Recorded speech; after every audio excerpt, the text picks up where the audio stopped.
সুপ্রভাত বন্ধুরা, সংস্কৃত চর্চায় তোমাদের স্বাগত জানাই। চলে এসেছি আরও একটি ক্লাস নিয়ে। তোমাদের আগের ক্লাসগুলিতে আমরা স্বরবর্ণ এবং ব্যঞ্জনবর্ণ, তার বিভাগ, উচ্চারণ স্থান প্রভৃতি সবই দেখেছি। আজ আমরা বর্ণের আরও কিছু ছোট ছোট বিষয় দেখে নেব। ঠিক আছে? আচ্ছা, আগের দিনের সম্পর্কে একটুখানি বলে রাখি। আমি একটা ছোট্ট জিনিস আগের দিন মিস করে গেছি, সেটা তোমরা একটু দেখে নাও। আগের দিন আমরা ওই বর্ণের উচ্চারণ স্থান ও তাদেরকে কি বর্ণ বলে সেটি বলতে গিয়ে দন্ত বর্ণের কথা যখন বলেছিলাম লিতু লসানাং দন্ত। কিন্তু লেখার সময় একটি বর্ণ আমি লিখতে মিস করেছি। এখানে এরকম বলেছিলাম লিতু লসানাং বর্ণ, অর্থাৎ লি তু অর্থাৎ ত বর্গ। ত বর্গের মধ্যে কি কি আছে? ত, থ, দ, ধ, দন্তন্য। এটি হচ্ছে ত বর্গ, ত, থ, দ, ধ, দন্তন্য। তাহলে লি, ত বর্গ এবং ল আর দন্তস্ব, এইগুলি এই কটিকে একসাথে কি বলা হয়? দন্ত বর্ণ। আর এদের উচ্চারণ স্থান হচ্ছে দন্ত, অর্থাৎ জীব দাঁতকে স্পর্শ করে এই বর্ণগুলি উচ্চারিত হয়, তাই এই বর্ণগুলিকে বলা হয় দন্ত বর্ণ। তাহলে আগের দিনে আমি দন্ত বর্ণ সম্পর্কে বলেছিলাম, কিন্তু এই বর্ণটি, এই ল বর্ণটি আমি লিখতে একটু মিস করে গেছি। আচ্ছা, বলার সময় বলেছিলাম লিতু লসানাং দন্ত, অর্থাৎ লি, ত বর্গ, ল এবং দন্তস্ব। একটু দেখে নেবে, আমি এই ল বর্ণটি লিখতে ভুলে গেছি। তোমরা আগের দিনের নোটটা খুলে অবশ্যই এই ল বর্ণটা দন্ত বর্ণের মধ্যে লিখে নেবে। তাহলে দেখো, ল বর্ণটিও আমাদের জীব দাঁতকে স্পর্শ করে উচ্চারিত হচ্ছে, তাই এই সমস্ত বর্ণগুলিকে, তার সাথে ল বর্ণটিকেও দন্ত বর্ণ বলা হয়। ঠিক আছে? তাহলে এটা মুছে দিয়ে এটা তোমরা একটু পজ করে লিখে নেবে। আজকে আমরা কি পড়াবো? আজকে পড়াবো ধ্বনি, অক্ষর ও ফলা। ধ্বনি, অক্ষর ও ফলা এইগুলো একটু দেখে নেব। দেখো, ধ্বনি কি?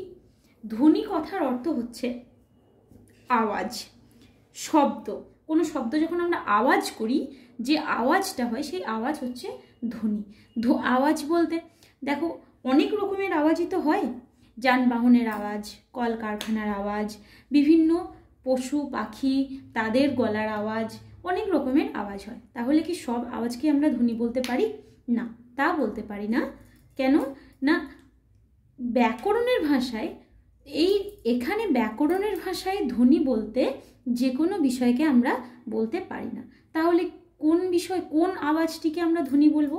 না, দেখো, মানুষ তার মনের ভাব প্রকাশ করার জন্য বাকযন্ত্র থেকে স্বেচ্ছায় যে আওয়াজ সৃষ্টি করে তাকে ধ্বনি বলে। অর্থাৎ যে কোনো আওয়াজকে আমরা ধ্বনি বলতে পারবো না, মানুষের গলা থেকে বেরোতে হবে, মানুষের বাকযন্ত্র থেকে। বাকযন্ত্র কি না? বাকযন্ত্র হচ্ছে সেই যন্ত্র, যে যন্ত্রের সাহায্যে আমরা কথা বলি। অর্থাৎ আমাদের মুখগহ্বরের অনেকগুলো গ্রন্থি, দেখো মুখগহ্বরের মধ্যে জিভ, দাঁত, ঠোঁট, তারপর তালু, ওম, তারপর মূর্ধা, এই সমস্ত স্থানগুলি একত্রে আমাদের মুখে আওয়াজটা করতে সাহায্য করে। তাই এই সমস্তটাকে, এই মুখগহ্বরের সমস্ত অংশটা যেটি কথা বলতে সাহায্য করে আমাদেরকে, এই সমস্ত অংশটাকে বলা হয় বাকযন্ত্র।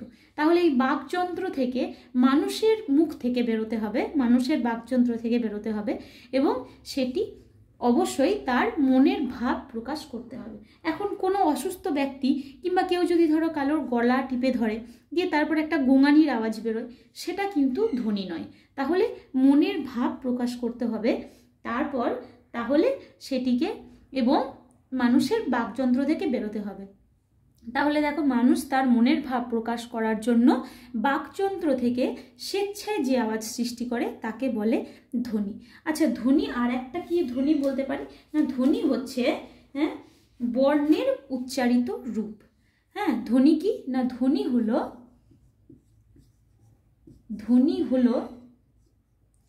বর্ণের উচ্চারিত রূপ। আমরা কি দেখেছি, বর্ণ কাকে বলে আমরা আগে অনেক আগের ক্লাস, প্রথম দিকের ক্লাসগুলোতেই দেখেছি। কি দেখেছি না, বর্ণ কাকে বলে না, আমরা যে কথাগুলো ভাষায় প্রকাশ করি, হ্যাঁ, তো সেগুলি লেখার সময় কিছু সাংকেতিক চিহ্নের প্রয়োজন হয়, তো সেই সাংকেতিক চিহ্নগুলিকে বলা হয় বর্ণ।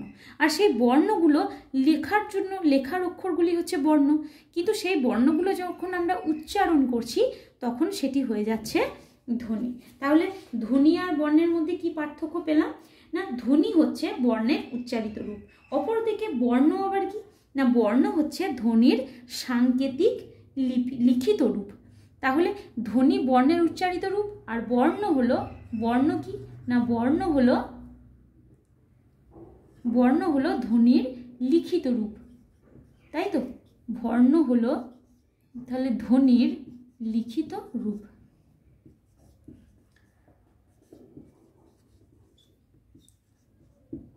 দেখো আমরা এখানে একটা আমরা একটা সব নিয়ে নিই, এই যে ক, এই যে ক বর্ণটি লিখলাম, দেখো ক বর্ণের মধ্যে আবার কি আছে, কয়ের হসন্ত প্লাস অ আছে, তাই না? আচ্ছা, এটাকে যদি আমি শুধুমাত্র এই ক বর্ণটাকে ধরি, কয়ের হসন্ত, এটিকে যদি ধরি, তাহলে দেখো এই কয়ের হসন্ত এটা একটা ছোট্ট মতো অংশ। আর একটা কথা বলা যায়, ধ্বনি হচ্ছে একটি শব্দের, হ্যাঁ, ক্ষুদ্রতম অংশ, বর্ণ হচ্ছে একটি শব্দের ক্ষুদ্রতম অংশ, ঠিক আছে? তাহলে একটা শব্দ, যেমন ধরো যদি বলি আমি কথা, এই কথা, এই পুরো শব্দটার মধ্যে ছোট ছোট ছোট ছোট অনেক বর্ণ একসাথে সমষ্টিবদ্ধ হয়ে এই শব্দটি তৈরি হয়েছে। তার মধ্যে কি দেখো, প্রথম বর্ণটি কি আছে, কয়ের হসন্ত, তাই তো, কয়ে হসন্ত অ আছে, থ হসন্ত আ আছে, এরকম করে আছে, তো কয়ে হসন্ত অ, থয়ের হসন্ত প্লাস আ, এইরকম করে হয়েছে কথা। তাহলে এখানে দেখো এই একটা বর্ণ, এই একটা বর্ণ, এই একটা বর্ণ, এই একটা বর্ণ, তাহলে প্রত্যেকটি একটি করে হলো বর্ণ। তাহলে বর্ণ হচ্ছে ক্ষুদ্রতম অংশ, একটি ছোট্ট অংশ, এটা একটা ছোট্ট অংশ, এটা একটা ছোট্ট অংশ, এরকম করে একটি ছোট্ট অংশ। তাহলে যখন আমরা লিখছি কয়ের হসন্ত, এটি হয়ে যাচ্ছে বর্ণ, কিন্তু যখন আমরা উচ্চারণ করব, মুখে বলবো, তখন সেটা হবে ধ্বনি। বোঝা যাচ্ছে? তাহলে একটি ধ্বনি হলো কি, বর্ণের উচ্চারিত রূপ। আর কি ধ্বনি না, মানুষের মুখ থেকে বেরোতে হবে, এবং মানুষ তার মনের ভাব প্রকাশ করার জন্য যে স্বেচ্ছায় যে আওয়াজ সৃষ্টি করবে সেটি হবে ধ্বনি, ঠিক আছে? তো এই ধ্বনির আবার বিভাগ আছে। ধ্বনির বিভাগ কি না, বর্ণেরও আমরা যেই রকম বিভাগ দেখেছিলাম, ধ্বনিরও ঠিক সেই রূপ একই রকম বিভাগ আছে। কীরকম না, বর্ণের বিভাগ আমরা কিভাবে দেখেছিলাম বলো? বর্ণের বিভাগ দেখেছিলাম আমরা, বর্ণকে প্রথমে দুটি ভাগে ভাগ করা যাচ্ছিল, একটি হচ্ছে স্বরবর্ণ, একটি হচ্ছে ব্যঞ্জন বর্ণ। ঠিক সেই রকম ধ্বনিরও দুটি ভাগ আছে, স্বরধ্বনি, ব্যঞ্জন ধ্বনি।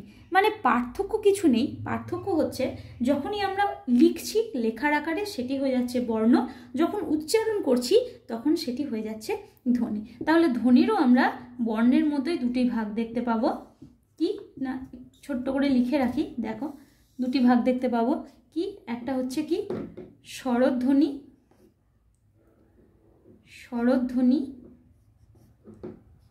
আর একটি হচ্ছে কি ব্যঞ্জন ধ্বনি।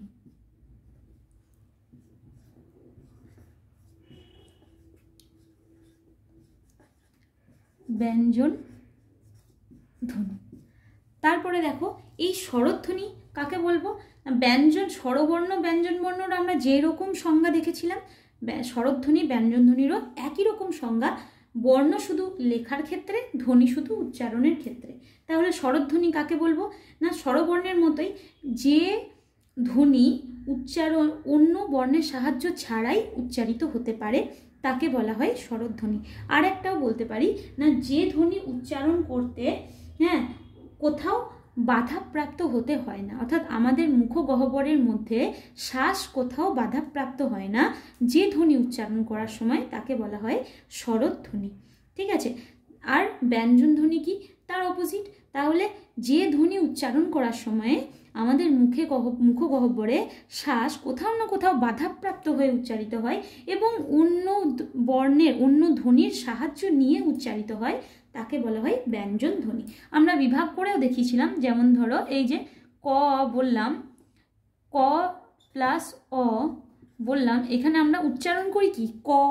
দেখো ক উচ্চারণ করতে গেলেই আমরা অ এর উচ্চারণ করছি, তাহলে এই কটা হচ্ছে ব্যঞ্জন ধ্বনি আর অটা হচ্ছে স্বরধ্বনি। দেখো অ উচ্চারণ করতে গিয়ে আমাদের কোথাও মুখগহ্বরের কোথাও শ্বাস বাধা প্রাপ্ত হচ্ছে না। তার সঙ্গে আবার কি না, তার সঙ্গে আবার অ বলতে গিয়ে অন্য কোনো ধ্বনির সাহায্যেরও প্রয়োজন হচ্ছে না। কিন্তু ক বলতে গিয়ে দেখো ক এর সঙ্গে অ ধ্বনির আমাদের সাহায্যের প্রয়োজন পড়ছে, তার মানে স্বরধ্বনির সাহায্যের প্রয়োজন পড়ছে। আচ্ছা স্বরধ্বনি কি কি না, স্বরধ্বনি আমরা দেখে নিয়েছিলাম কি, স্বরধ্বনি কি কি না, স্বরধ্বনি আমরা অ আ হস্যই দীর্ঘই হস্য দীর্ঘ রি লি এ ওই ও ও এগুলি আমরা দেখেছিলাম। ঠিক সেরকম ব্যঞ্জনধ্বনি ক থেকে বিসর্গ পর্যন্ত সব ব্যঞ্জনধ্বনি। আবার স্বরধ্বনির বিভাগগুলি আমরা দেখব। স্বরধ্বনির বিভাগগুলি কি দেখো, স্বরধ্বনির বিভাগগুলি হচ্ছে, আমরা যেরকম স্বরবর্ণের বিভাগ পেয়েছিলাম হ্রস্বধ্বনি,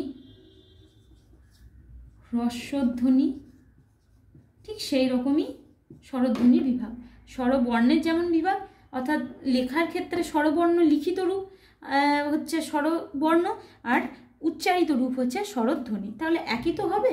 সেই রকম হ্রস্বধ্বনি, তারপর দীর্ঘধ্বনি,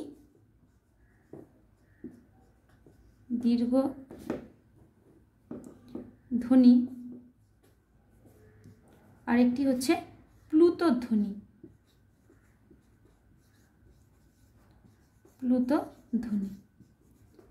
ঠিক আছে, দেখো হ্রস্বধ্বনি কি না, যে ধ্বনি উচ্চারণ করতে কম সময় লাগে সেটি হচ্ছে হ্রস্বধ্বনি। আমরা হ্রস্ব স্বরেও তাই দেখেছি। হ্রস্বধ্বনি কি কি তাহলে, অ, হ্রস্ব ই, হ্রস্ব উ, তাই তো, হ্রস্ব উ, তারপর রি, তারপর লি, এগুলি দেখেছিলাম আমরা হ্রস্বধ্বনি। আর দীর্ঘধ্বনি কি, দীর্ঘধ্বনিও দীর্ঘ বর্ণের মতোই, যে ধ্বনি উচ্চারণ করতে একটু বেশি সময় লাগে, দীর্ঘ সময় লাগে, তাকে বলা হয় দীর্ঘধ্বনি। কীরকম দেখেছিলাম, দীর্ঘ স্বরের মতোই আ, দীর্ঘ ই, তারপর দীর্ঘ উ, তারপর দৈত্য রি, তারপর এ, ওই, ও, ও,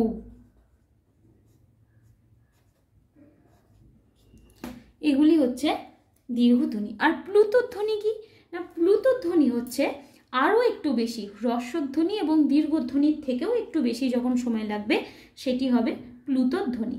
দেখো আমরা বলেছিলাম হ্রস্বধ্বনি এক মাত্রা, অর্থাৎ একটু এক মুহূর্ত সময় উচ্চারণ হবে, দীর্ঘধ্বনি 2 মাত্রা অর্থাৎ তার থেকে একটু বেশি উচ্চারিত হবে, এবং প্লুতধ্বনি 3 মাত্রা অর্থাৎ তার থেকেও বেশি উচ্চারিত হবে। কীরকম, যখন আমরা কাঁদি, ঝগড়া করি, গান করি, তখন সেক্ষেত্রে আমরা অনেকটা সময় ধরে কোনো একটা বর্ণকে টেনে উচ্চারণ করি, তো তখন সেটি হবে প্লুতধ্বনি।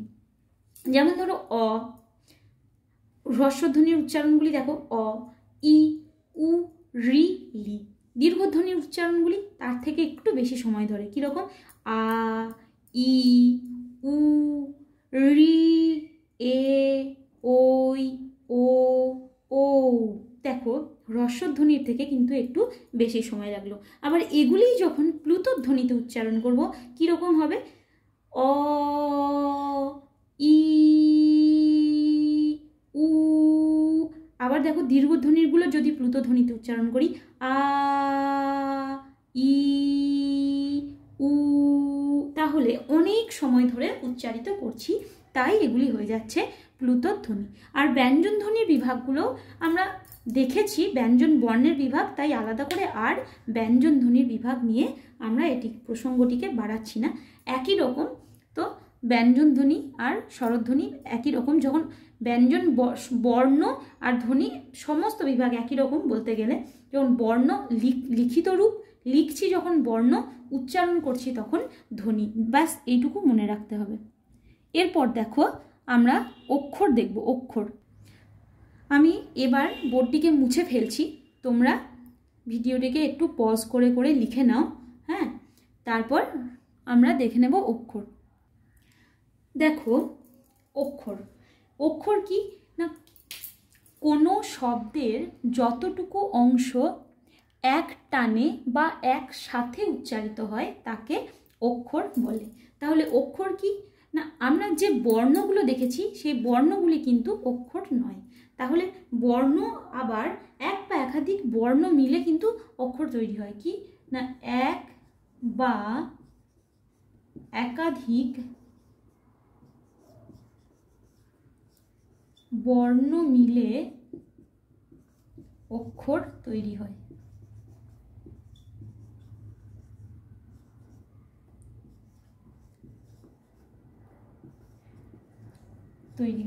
কিরকম?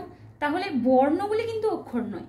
তাহলে অক্ষরগুলো কি? বর্ণ তো আমরা দেখে নিয়েছি একটি পদের বা শব্দের ক্ষুদ্রতম একক, একদম ছোট্ট একটা বর্ণ আমরা দেখেছি। কিন্তু অক্ষরগুলো কি না কোনো শব্দের যতটুকু অংশ এক টানে বা একসাথে উচ্চারিত হয় তাকেই বলা হয় অক্ষর। এই তাহলে অক্ষর কি না অক্ষর কিন্তু একটা বর্ণও থাকতে পারে, আবার একাধিক বর্ণ মানে অনেকগুলো বর্ণ থাকতে পারে। কিরকম একটা উদাহরণ দিয়ে দেখে নেব আমরা বর্ণ আর অক্ষরের পার্থক্যটা কি। দেখো ধরো একটা শব্দ লিখছি দিবাকর, দিবাকর। দেখো এখানে এখানে এই শব্দটির মধ্যে কি আছে? দি বা কর। একসাথে যখন আমরা একটু একটু করে উচ্চারণ করছি, কি উচ্চারণ হচ্ছে দেখো দি, এটা একবারে উচ্চারিত হলো। এই অংশটুকু দি অংশটুকু একবারে উচ্চারিত হচ্ছে, তাই না? তারপরে কি হচ্ছে? বা, বা অংশটুকু উচ্চারিত হচ্ছে। তারপরে কি উচ্চারিত হচ্ছে? কর, তাই তো? তাহলে দেখো দি বা কর এটা উচ্চারিত হলো। তাহলে এখানে এই দি হচ্ছে একটা অক্ষর, বা একটা অক্ষর এবং কর একটা হচ্ছে অক্ষর। ঠিক আছে, কর একটা অক্ষর। তাহলে দেখো এখানে দি বা কর, এখানে দেখো এই দির মধ্যে দ প্লাস হস্যই আছে। তাহলে এই দ একটা বর্ণ, হস্যই একটা বর্ণ। বাতে আছে ব প্লাস হস্যই, এই সরি ব প্লাস আ, ব প্লাস আ। আর কর তো আছে, করটাতেও ক অ র এরকম আছে, ক অ প্লাস রয়ের হসন্ত এরকম আছে। তো দেখো এখানে, তাহলে এখানে যদি আমি বর্ণ হিসেবে বলি দেখো কতগুলি বর্ণ আছে, দ ই ব আ ক অ র এগুলি হচ্ছে বর্ণ। কিন্তু যদি অক্ষর বলি তাহলে একসাথে আমরা দিটা একসাথে উচ্চারণ করতে পারছি, এক টানে উচ্চারণ করতে পারছি দি বা কর। তাই এক টানে একসাথে যেটুকু অংশ উচ্চারিত হচ্ছে, দেখো দিবাকরের মধ্যে দি একসাথে উচ্চারিত হচ্ছে, বা একসাথে উচ্চারিত হচ্ছে এবং কর একসাথে উচ্চারিত হচ্ছে। তাই এই দি হচ্ছে একটি অক্ষর, বা একটি অক্ষর এবং কর একটি অক্ষর। তাহলে বোঝা গেল অক্ষর কিন্তু বর্ণ নয়। তাহলে এক বা একাধিক বর্ণ মিলে একটা অক্ষর তৈরি হয়। ঠিক আছে, আর বর্ণ একটা ছোট্ট ছোট্ট অংশ, কিন্তু অক্ষর কিন্তু বর্ণের একটা বর্ণও হতে পারে আবার একাধিক বর্ণও হতে পারে। আচ্ছা, এই অক্ষরের বিভাগগুলি কি না? অক্ষর একটা হচ্ছে স্বরান্ত অক্ষর, ব্যঞ্জনান্ত অক্ষর। অর্থাৎ কোনো কোনো অক্ষর আছে তার শেষে স্বরবর্ণ থাকে, কোনো কোনো অক্ষর আছে তার শেষে ব্যঞ্জন বর্ণ থাকে। আচ্ছা, এখানেই দেখলাম দিবাকর, দেখো দি বা কর, এখানে আমি শেষে হসন্ত দিয়েছিলাম, তাই না? তাহলে এখানে কর, এখানে দেখো কর, এখানে রয়ের উচ্চারণ হচ্ছে শেষে। তাহলে শেষে যখন রয়ের উচ্চারণ হচ্ছে তখন তার মানে এটা বোঝা যাচ্ছে কি রটা আমরা জানি এটা ব্যঞ্জন বর্ণ, তাই এটিকে কি বলা হবে? ব্যঞ্জনান্ত অক্ষর, তাই তো? ব্যঞ্জনান্ত অক্ষর। আর একটা হবে কি? স্বরান্ত অক্ষর। স্বরান্ত অক্ষর কিরকম করে হবে না? স্বরান্ত অক্ষর যেমন ধরো নদী, নদী, এখানে আছে ন দি, নদী। তো এখানে দেখো ন দি, তাহলে ন একটি অক্ষর এবং দি একটি অক্ষর। এখানে দি শেষের অক্ষরটিতে ই আছে, ই, দি ই। তাহলে এই ই এর ই উচ্চারণ যে হচ্ছে, দি শেষে ই এর উচ্চারণ হচ্ছে। আর ই আমরা কি জানি? দীর্ঘ ই, দীর্ঘ ইটা আমরা কি জানি? সেটা হচ্ছে স্বরবর্ণ। তাহলে এখানে যেহেতু শেষে স্বরবর্ণ রয়েছে, তাহলে এটাকে কি বলবো আমরা? স্বরান্ত অক্ষর। স্বরান্ত অক্ষর। তাহলে দু রকমের অক্ষর আমরা দেখলাম, একটা হচ্ছে ব্যঞ্জনান্ত অক্ষর আর একটা হচ্ছে স্বরান্ত অক্ষর, অর্থাৎ স্বরবর্ণ শেষে আছে। অন্ত মানে শেষ, তাহলে ব্যঞ্জন অন্তে আছে, তাই হলো ব্যঞ্জনান্ত অক্ষর। এবং স্বরান্ত, অন্ত মানে শেষ, তাহলে স্বর অর্থাৎ দীর্ঘইকার শেষে আছে, অর্থাৎ স্বরবর্ণ শেষে আছে, স্বর অন্তে আছে, তাই এটি হচ্ছে স্বরান্ত অক্ষর। বোঝা গেল এই অক্ষর। আচ্ছা, আরেকটা দেখো, এরপরে গিয়ে আমরা ফলাটা দেখে নেব। অক্ষর আমরা দুরকম দেখতে পারি, একটা হচ্ছে পূর্ণ অক্ষর, একটা হচ্ছে অর্ধ অক্ষর। পূর্ণ অক্ষর অর্ধ অক্ষরটা কি না? পূর্ণ অক্ষর হচ্ছে, দেখো আমরা একটা বললাম এই যে নদী, নদী, এখানে দেখো ন দি, এখানে ন হচ্ছে পূর্ণ অক্ষর, দিও পূর্ণ অক্ষর। অর্ধ অক্ষরটা কি? যদি আমরা কোনো যুক্ত অক্ষর লিখি, যেমন ধরো যুক্ত অক্ষর লিখলাম স্বপ্ন, দন্তে শয়ে বয়ে পয়ে দন্তে নয়ে, স্বপ্ন। এই যে অক্ষরটা লিখলাম, এখানে দেখো দন্তে স আছে, ব আছে, প হসন্ত আছে, তারপর দন্ত ন আছে। এখানে দেখো এই যে শুরুতে দন্তেস্ব আছে আর ব আছে, এই দন্তেস্বটা বয়ের সঙ্গে জুড়ে আছে। যেহেতু জুড়ে আছে তাই এটি হচ্ছে অর্ধ অক্ষর। আবার পটাও দেখো দন্তে নয়ের সঙ্গে জুড়ে আছে, যেহেতু জুড়ে আছে সেটি এই জন্য হয়ে যাচ্ছে অর্ধ অক্ষর। তাহলে অর্ধ অক্ষরটা কি না? যখন আমরা কোনো একটা যুক্তাক্ষর লিখব, তো সেই যুক্তাক্ষরের শুরুতে যে অক্ষরগুলি থাকবে সেটি হয়ে যাবে অর্ধ অক্ষর। কারণ কি? সেটি এর সঙ্গে জুড়ে আছে, অর্থাৎ দন্তেস্ব অর্ধেক আছে আর অর্ধেক ব আছে, প অর্ধেক আছে, অর্ধেক দন্তন্য আছে, তাই জন্য এগুলিকে বলা হচ্ছে অর্ধ অক্ষর। স্বপ্ন, এখানে দেখো দন্তেস্ব স্পষ্টভাবে পুরোপুরি উচ্চারণ হচ্ছে না, দন্তেস্ব আর ব অর্ধ অর্ধ করে উচ্চারিত হচ্ছে, অর্ধেক করে উচ্চারিত হচ্ছে, তাই দন্তেস্ব এইগুলি হচ্ছে অর্ধ অক্ষর। আর যখন পুরোপুরি কোনো একটা অক্ষর লিখবো সেটি হয়ে যাবে পূর্ণ অক্ষর। এরপর আমরা কি দেখব? ফলা। দেখো কি বললাম, এরপর আমরা ফলা। আচ্ছা, আগের যা লিখেছিলাম সেগুলি তোমরা পজ করে লিখে নেবে খাতায়, ঠিক আছে? এবার দেখো ফলা। ফলা কি? মূর্ধন্য দন্তন্য ম ইয় অর্থাৎ অন্তে জ, র, ল, ব, এই ব্যঞ্জন বর্ণগুলি অন্য ব্যঞ্জন বর্ণের সঙ্গে যুক্ত হলে সেগুলিকে বলা হয় ফলা। কীরকম বিষয়টা? না, বিষয়টা হচ্ছে যে আমরা যখন কোনো একটা যুক্তাক্ষর লিখব, তখন সেই যুক্তাক্ষরগুলি তো এর সঙ্গে কোন বিষয় বিশেষ করে এইগুলি কোনো একটা যুক্তাক্ষরের সঙ্গে যুক্ত হয়। তখন দেখো, যেমন ধরো এই যে কর্ণমুনির আমরা নাম শুনেছি, ক মধ্যে নয়ে বয়ে, এখানে দেখো এই যে মূর্ধন্যটা বয়ের সঙ্গে যুক্ত হলো, এই মূর্ধন্যটা ফলা হয়ে গেল, তাই তো? তারপরে এরকম করে তাহলে মূর্ধন্য দন্তন্য ফলা, ম ফলা, জ ফলা, র ফলা, ল ফলা, ব ফলা। তাহলে ফলা হচ্ছে কয়টি? না, এই মূর্ধন্য দন্তন্য মিলিয়ে একটি হচ্ছে ফলা।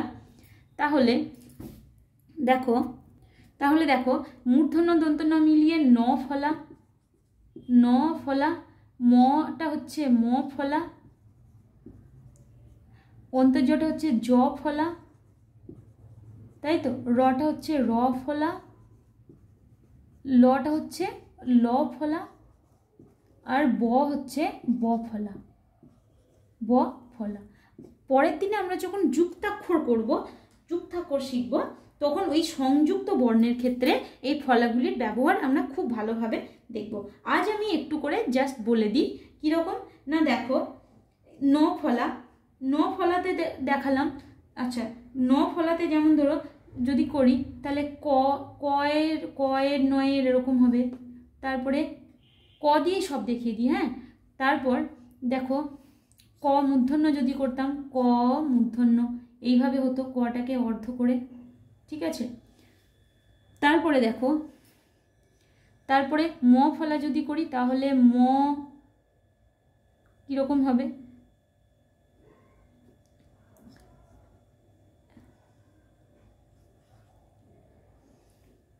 এরকম হবে, তাই তো?